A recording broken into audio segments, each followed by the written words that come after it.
Joe Kossoff started the discussion, and we looking at what was possible to do based on, what I had available in my collection and something that made sense for Princeton. We came up with the idea of James Edwards being somebody who would be a good focus, since he lived in Princeton on Cherry Valley Lane for many, many years at the end of, to the end of his life, and had connections there, that it was a good fit. He was somebody I had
Could you tell us a little bit about what Jim and Ursula Verena were like as people? That would be really interesting to us.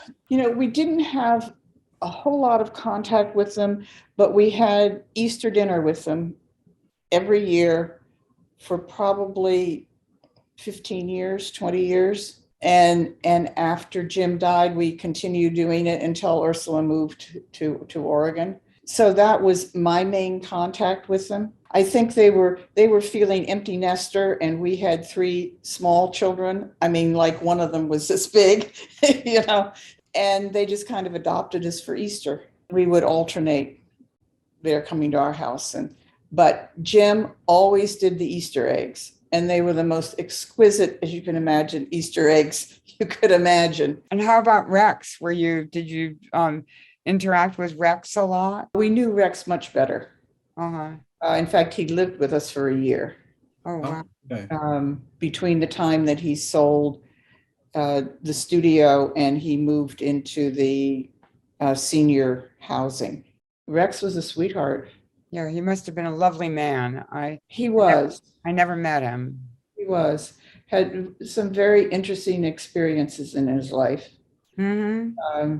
And, well, like all of us, they shaped him. But Do you have any in mind that stand out that you could share? well, he came to Princeton in something like 1947. The racial climate was that warm. It's interesting because that's why they started Princeton Group Arts, because they thought an art center would begin to bring the Black and white communities together. And is there anything that you think the world should know about his relationship with Hughie Lee-Smith, Jim Edwards, and particularly as working with other artists and bringing them along, or because he seemed to be a leader, whether he wanted to be or not. Yeah, well, he had the studio. Right. And so he saw himself, I think, mainly as a teacher. And that would be a nurturing situation. Right. I don't know, he wasn't in a position where he could really promote significant careers for people. But as far as encouragement was concerned, through his teaching.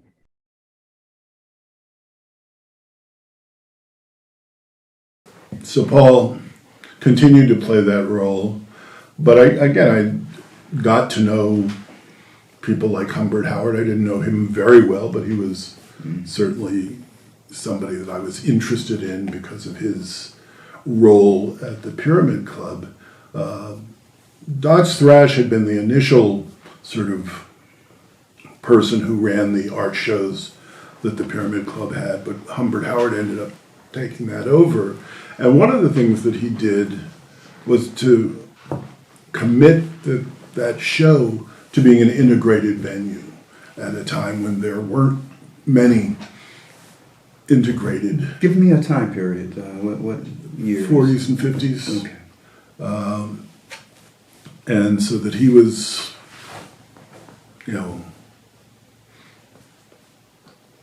putting that work into a different context.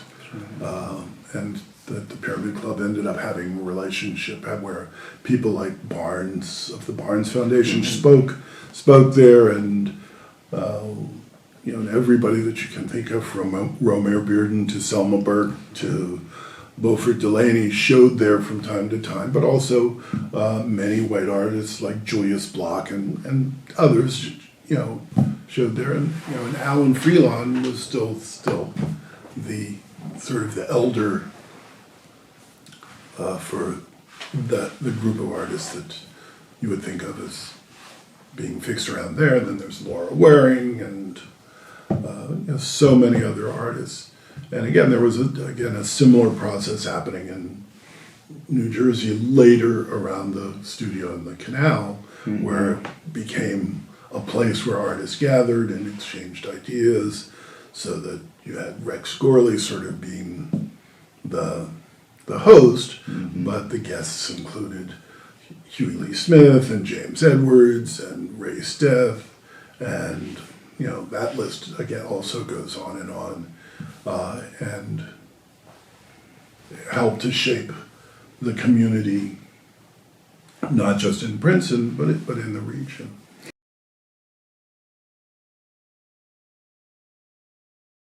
How do you base your decisions on collecting art? I use my eyes and I see things that I'm drawn to. I use the history that I'm, constantly adding to my, the things that are referencing, so that there's the object. It's where does it fit into the world? Where does it fit into the collection? I always say that people say that writers write to find out what they think, and I always say that collectors collect to find out what they value. So that's the other thing that sort of may speak to that is, people ask me how to pick a painting. I say, well, you should buy the one that you're going to like more a year after you've had it than the day you bought it.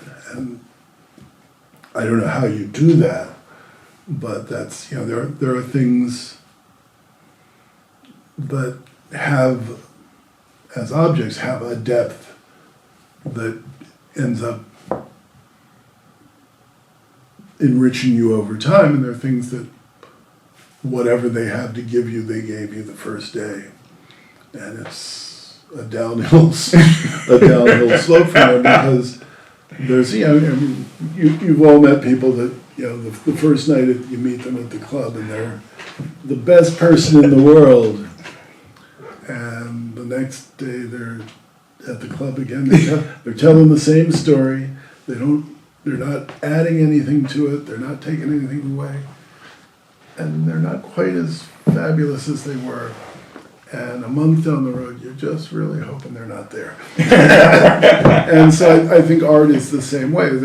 There are pieces, and it's hard to know what the elements is that are going to shift you one way or the other, but there are things about craftsmanship and intent and quality that sometimes when you sort of see the ferment that it's coming out of, you make a guess that it's gonna still be good next year. Mm-hmm. It's gonna be maybe better in 2 years.